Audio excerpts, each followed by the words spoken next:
जलते हुए गैस पर रखो बैगन और फिर देखो जादू, कमाल ही कमाल होने वाला है। जब आप जलते हुए गैस पे के ऊपर बैंगन रख देंगे तो इतनी कमाल की डिश बन जाएगी कि आप सोच भी नहीं सकते हैं। एक रोटी के बजाय 4 रोटी खाने वाले हैं आप इस डिश के साथ। तो यहाँ पे मैंने बड़े बड़े गोल वाले बैंगन ले लिए हैं, जिसको मैंने अच्छे से ऑयलिंग कर दिया है। इसमें अच्छे से मैंने ऑयल लगा दिया। ऑयल लगाने के बाद सीधा जलाएंगे गैस को और गैस के ऊपर रख देंगे इस बैंगन को। बिना किसी बर्तन के रखना है, सीधा गैस पे डायरेक्ट ही बैंगन को रख दो। और फिर उसके बाद इतनी चटाकेदार रेसिपी बनने वाली है ना कि खाने वाला आपकी उंगलियां चाट जाएगा एकदम। आपके दीवाने हो जाएंगे लोग इस डिश को खा के। तो अगर आपने इस सर्दी में ये वाला बैंगन की रेसिपी नहीं बनाई तो समझो कुछ भी नहीं बनाया। चलो बैंगन को भुनने देते हैं। उसके पहले यहाँ पे मैंने लिए हैं चने, इन्हें हम मिक्सर जार में डालकर पीस लेंगे। तो यहाँ पर बैंगन में देखो इस तरीके से आग लगा देना है पूरा बैंगन में, देख सकते हो पलट पलट करके चारों साइड से बैंगन को हम भून लेंगे। मुश्किल से 3 से 4 मिनट लगता है और बैंगन हमारा पक जाता है। टेस्ट करना है कि पक गया कि नहीं पक गया, तो इस तरीके से चाकू लेना है, कोई भी नुकीली चीज़ लेनी है और इसमें चुभवा के देख लेना है। तो बैंगन हमारा जो है पक चुका है धीरे धीरे। एक देखो यहाँ पर पक गया है, देख सकते हो। मैंने इसको एक बर्तन में निकाल दिया है। तो इस तरीके से बैंगन को हमें 2 से 3 मिनट में पका लेना है। और फिर हम टमाटर भी ऐसे ही पकाएंगे, डायरेक्ट रखेंगे गैस पर टमाटर, और टमाटर को भी हम भून लेंगे। तो इतनी स्वादिष्ट डिश खानी है तो इतनी तो मेहनत करनी पड़ेगी आपको। तो यहाँ पर मैंने 5 टमाटर को भी रख दिया है भूनने के लिए। ये देखो इस तरीके से अलट पलट करके 2 से 3 मिनट में हमने 5 टमाटर को भून करके रेडी कर लिया है। आपके पास अगर वो जाली वाला चीज़ नहीं था, डायरेक्ट भून सकते थे। यहाँ पे लहसुन मिर्चा अदरक प्याज को हमने ले लिया है और मिक्सर जार में डाल के ग्राइंड कर लेंगे। और हमने भुने हुए जो चने हैं उनको भी इस तरीके से पीस लिया है।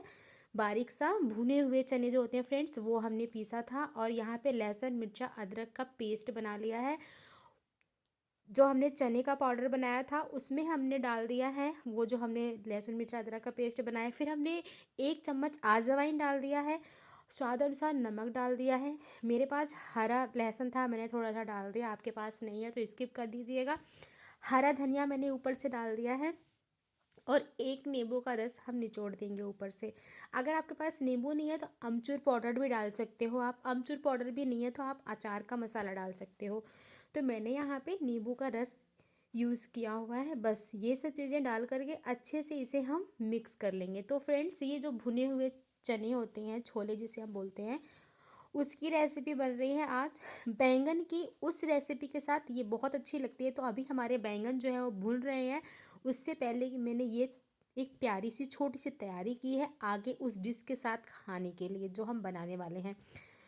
तो इस तरीके से हमने इसे हाथ से बहुत अच्छे से मिला लिया। इस तरीके से बांध करके हम देखेंगे, देखो कितने अच्छे से। तो इसका बहुत अच्छा बनने वाला है। तो चलिए इसे साइड में रखते हैं। अब हम बैंगन की तरफ आ जाते हैं। तो यहाँ पर हमारे जो बैंगन हैं इन्हें हमने पका करके थोड़ा सा पानी डाल दिया था इसके ऊपर। थोड़ा सा पानी में डालने से क्या होता है, इसके जो बैंगन के छिलके हैं ना ऊपर के, ये सारे छिलके आसानी से निकल जाते हैं। तो ये देखो बैंगन के जो है सारे छिलके बहुत आसानी से जो है यहाँ पर निकल जा रहे हैं। इस तरीके से देख सकते हो आप लोग। तो बैंगन के सारे छिलके हम उतार देंगे। तो हमने जो तीनों बैंगन और यहाँ पर बैंगन के छिलके हमने यहाँ पर उतार लेने हैं। तो इस तरीके से बहुत आसानी से हमारे छिलके जो हैं बैंगन के वो उतर जाएंगे। तो चलिए पहले फटाफट बैंगन के छिलके उतारते हैं, उसके बाद बताते हैं। इतनी टेस्टी रेसिपी बनती है ना, ये आप सोच भी नहीं सकते। बिना ऑयल, एकदम फ्री, ऑयल फ्री बनने वाला है आज का जो हमारा नाश्ता है ना। ये ऑयल फ्री बनेगा, बिल्कुल ऑयल के बिना। तो इसलिए मैं कह रही हूँ ये सेहत के लिए अच्छा भी होगा। तो बैंगन में क्या होता है, कीड़े होते हैं कई बार, तो हम इसको देख लेते हैं। वैसे इस बैंगन में कीड़े तो है नहीं, क्योंकि जिसमें ऊपर से थोड़े से कीड़े वगैरह लगे होते हैं उसमें होते हैं।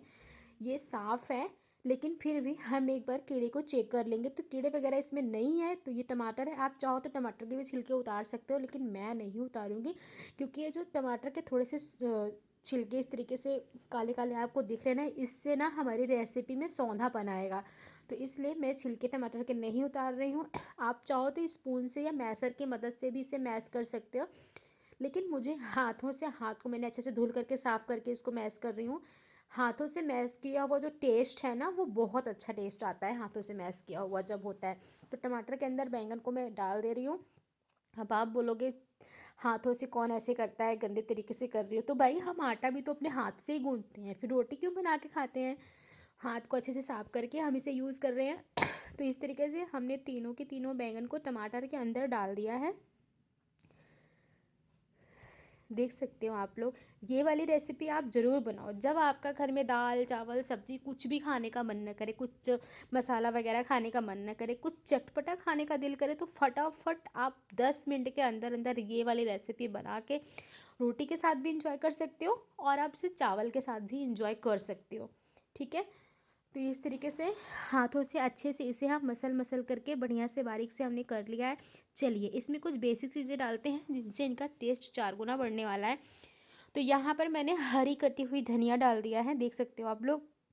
उसके बाद इस पर मैं डालने वाली हूँ उसमें हरा लहसुन। आपके पास है डालिएगा, नहीं है तो बिल्कुल स्किप कर दीजिएगा। हरा लहसुन मेरे पास था तो मैंने यहाँ पे हरा लहसुन डाल दिया है, थोड़ा सा, नहीं है तो स्किप कर दीजिएगा, मैंने बोल दिया पहले ही। और यहाँ पर मैं डालूँगी हरी मिर्च और अदरक कद्दूकस किया हुआ और सूखा लहसुन कद्दूकस किया हुआ। तो लहसुन और अदरक को कद्दूकस करके ज़रूर डालिएगा, टेस्ट बहुत अच्छा आएगा, इसके बिना टेस्ट अधूरा रह जाएगा। और यहाँ पे स्वाद अनुसार नमक डाल देंगे बस। आप चाहो तो इसमें ऑयल डालो, जैसे कि मैं ऑयल 1 चम्मच ऑयल इसमें डाल रही हूँ, लेकिन आप चाहो तो बिना ऑयल के भी इसे बना सकते हो, वही टेस्ट रहेगा। लेकिन मैंने 1 चम्मच ऑयल डाल दिया। और एक उबले हुए आलू मैंने यहाँ पे डालने हैं। मेरे पास उबले हुए आलू पड़े थे तो इसलिए मैं यहाँ पे 1 से 2 उबले हुए आलू डाल दे रही हूँ। आपके पास अगर उबले हुए आलू नहीं है तो आप बिना आलू के इसे बना लीजिएगा। और मेरे पास था, मैंने जो है 2 आलू उबाल रखे थे तो इसलिए मैं इसमें डाल रही हूँ। अगर आप भी चाहो तो आप भी आलू को उबाल के डाल सकते हो, नहीं तो बैंगन और टमाटर से ही इसे बना सकते हो। तो इस तरीके से आलू को हमने डाल के इसमें अच्छे से इसे हम मिक्स कर देंगे। जी हाँ, अब तक बहुत सारे जो यूपी बिहार से होंगे ना, अब तक वो समझ गए होंगे कि मैं क्या बना रही हूँ। तो जी हाँ, आप सही समझ रहे हो। जो अब तक की वीडियो देख के जो समझ गया था कि मैं क्या बना रही हूँ, प्लीज़ कमेंट सेक्शन में कमेंट ज़रूर करना। तो जो नहीं समझ पाए हैं उनके लिए बता दूं, जी हाँ, सही समझ रहे हो, मैंने आलू और बैंगन का भरता बनाया है। और जो यूपी बिहार के हैं ना, उनके यहाँ ये डिश तो हर दूसरे दिन ही बनती है। और उनको इसके स्वाद के बारे में पता है कि कितना चटपटा इसका स्वाद होता है, कितना अच्छा स्वाद होता है। तो चलिए भरते को रखते हैं साइड में। इसके साथ खाने के लिए एक प्यारी सी डिश बनाते हैं। यहाँ पे मैंने आटा, सिंपल आटा रोटी का गूंद के रखा था। तो यहाँ पर अभी मैं सिर्फ 3 बनाने वाली हूँ, आगे और भी बनाऊँगी। वीडियो लंबी हो जाएगी तो सिर्फ 3 आपको बना के दिखा देती हूँ, उसके बाद मैं और सारे बनाऊँगी। तो यहाँ पर हमने, जैसे हम रोटी जितनी बड़ी लोई, जितनी बड़ी मतलब पेड़ा हम लेते हैं रोटी के लिए, उतना बड़ा बड़ा मैंने यहाँ पे 3 पेड़े को कट कर लिया है। पेड़े को कट करने के बाद इस तरीके से इसे गोल गोल करके अच्छे से इसकी चकई बना लेंगे। हमारे चकई बोलते हैं, पेड़ा बोलते हैं, जो भी आप क्या बोलते हैं। जितनी बड़ी रोटी हम लेते हैं उतने बड़ा लेके हमने इस तरीके से गोल गोल इसे कर लिया है। तो जो है, चलिए, आपको इसमें बेलन का यूज़ करने की बिल्कुल ज़रूरत नहीं, आप चाहो तो यूज़ कर सकते हो, लेकिन आज मैं आपको बिना बेलन के यूज़ करना बताऊंगी। तो यहाँ पे हमारा जो चना की स्टफिंग हमने बना के रखी है वो यहाँ पर है। तो चलिए कैमरे को रखते हैं सीधा और आपको दिखाते हैं कि आपको क्या करना है। तो हमने वो चके बना के रखा था, इस तरीके से हाथ से पीट पीट करके उसको, एक जैसे पूड़ी वगैरह होता है ना, उसके तरीके से गोल शेप दे देंगे। मैं हाथ से इसलिए बना रही हूँ, हाथ से बनाने में इसका टेस्ट बहुत स्वादिष्ट होता है। हमारी दादी नानी जो थी हाथों से ही बनाती थी रोटियां वगैरह, तो उसमें टेस्ट बहुत मीठापन होता था। आप चाहो तो, इतनी मेहनत नहीं करना चाहते आप तो इसे सिंपल छोटे छोटे जैसे पूड़ियाँ नहीं होती उस तरीके से बेलन से बेल लो। उसके बाद आपको एक हाथ में जो है आटे की जो है पूरियाँ लेनी है और दूसरे हाथ से स्टफिंग को, जितना आपको भरना है उतनी स्टफिंग को भर के इस तरीके से चारों तरफ से इसे हमें मोड़ देना है। जैसे हम कचौड़ी वगैरह बनाते हैं स्टफिंग भर के, सेम टू सेम वही प्रोसेस करना है आपको। फिर इस तरीके से गोल गोल घुमा के ये जो बीच का पार्ट आटा जो एक जगह इकट्ठा होता है ना, उसे हम नोच करके निकाल देंगे। नहीं तो वही आटा बीच में एक जगह जम जाता है, फिर वो जाके पता है क्या होता है, एक जगह आटा जमा हुआ होता है, वो गुट्ठा सा होता है। तो इसके लिए हमें इस तरीके से निकाल देना चाहिए। और फिर हल्के हाथों से हल्का सा पीट करके इस तरीके से तो हमारा हल्का सा प्रेस करके थोड़ा सा चिपटा कर देंगे बस। तो एक नाश्ता हमारा बन करके रेडी हो गया है। सेम टू सेम इसी प्रोसेस से दूसरा वाला भी हमने इसी प्रोसेस से बनाना है। एक इस तरीके से पूड़ी के साइज़ की रोटी बेली हमने, और 1 चम्मच 2 चम्मच जितनी स्टफिंग आप चाहते हो उतनी स्टफिंग हमने डाली, और चारों तरफ से घुमा के इसे हमने बंद कर दिया। और बंद करने के बाद इस तरीके से हमें इसे जो है फिल कर देना है। फिल करने के बाद फटाफट इस तरीके से नोच के हम ये वाली रेसिपी जो है बनाएंगे। तो ये वाली रेसिपी जो है ऑयल फ्री होती है, बच्चे बूढ़े बड़े सबको बेहद पसंद आने वाली ये रेसिपी होती है। आप इसे बना सकते हैं, अपने घर में एंजॉय कर सकते हैं। जब भी कुछ चटपटा खाने का मन करे, अलग से खाने का मन करे, तेल मसाले से फ्री, तो आप इसे बना सकते हैं।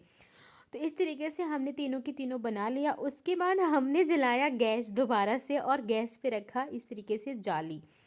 आपके पास जाली है तो ठीक है, नहीं है अगर जाली तो आप डायरेक्ट भी इसे पका सकते हो, जैसे कि हम बैंगन वगैरह भून रहे थे, लेकिन हमारे पास जाली थी तो हमने इस तरीके से जाली रखा और जाली के ऊपर इन तीनों को रख दिया है, और गैस के फ्लेम को कर दिया है एकदम मीडियम। इसे पकाने में हमें कम से कम 5 मिनट लगेंगे, दोनों साइड से अलट पलट करके। इस तरीके से 5 मिनट में हम ये रेसिपी बना लेंगे। तो ये देखो, हम इसे देखते रहेंगे, चलाते रहेंगे, इस बात का ध्यान देंगे कि ये जले ना। गांव वगैरह में क्या होता है, ये वाली रेसिपी जो होती है ना, उपले के अंदर बनाते हैं, आँच में, कोयले के अंदर बनाते हैं, अंगीठी के अंदर लोग बनाते हैं। लेकिन हम शहर में रहते हैं तो ये चीज़ें कहाँ ढूंढेंगे, तो हम गैस पे भी वही चीज़ें बना के खा सकते हैं, same same to same taste के साथ। तो ये चोखा और बाटी बनाया है आज मैंने। ये बाटी इसको बोलते हैं, यूपी बिहार की फेमस डिश है ये। चोखा और बाटी आज हमारी डिश है, एकदम हमारे यहाँ की ट्रेडिशनल डिश ही समझ लो इसे, एकदम फेमस डिश है। इतनी स्वादिष्ट बनती है, इतना अच्छा लगता है खाने में। सेम टू सेम मेरी वीडियो को देख के स्टेप बाय स्टेप आप ये वाली रेसिपी बनाओ। अगर आपके पास इस तरीके से आप नहीं बनाना चाहते तो सेम टू सेम इस तरीके से सबको स्टफिंग वगैरह वैसे भरना है। मैं जो आँच पे इसे सेक रही हूँ, आप इसे सिंपल तेल में तलिएगा, जैसे हम कचौड़ी वगैरह तलते हैं ना, वैसे आप इसे पकौड़े वगैरह बनाते हैं वैसे आप इसको तल लीजिएगा। तो हमने यहाँ पे बना लिया है इस तरीके से, हमारे तीनों के तीनों बन चुके हैं। चलिए इसे अब हम सर्व करेंगे गर्मा गर्म। तो आप चाहो तो इसके ऊपर देसी घी लगा सकते हो। आप अगर देसी घी बटर के शौकीन हो तो आप इसके ऊपर देसी घी और बटर गरम गरम बाटी के अंदर लगा के एंजॉय कर सकते हो, बहुत टेस्टी लगेगा। लेकिन मैं अभी इसमें बटर घी कुछ भी नहीं यूज़ करने वाली हूँ, क्योंकि आज मैं कम से कम ऑयल में ये नाश्ता बना करके रेडी करने वाली हूँ, तो मैं ऑयल और घी नहीं लगाने वाली हूँ। तो बस इस तरीके से हमने बाटी को रखा, और बाटी के साथ हमने सर्व किया है अपना आलू बैंगन का भरता और हरी मिर्च। तो चलिए फटाफट ये वाली डिश को खाते हैं और आप को बताते हैं कि ये कैसी बनी है। स्टेप बाय स्टेप देख करके वीडियो को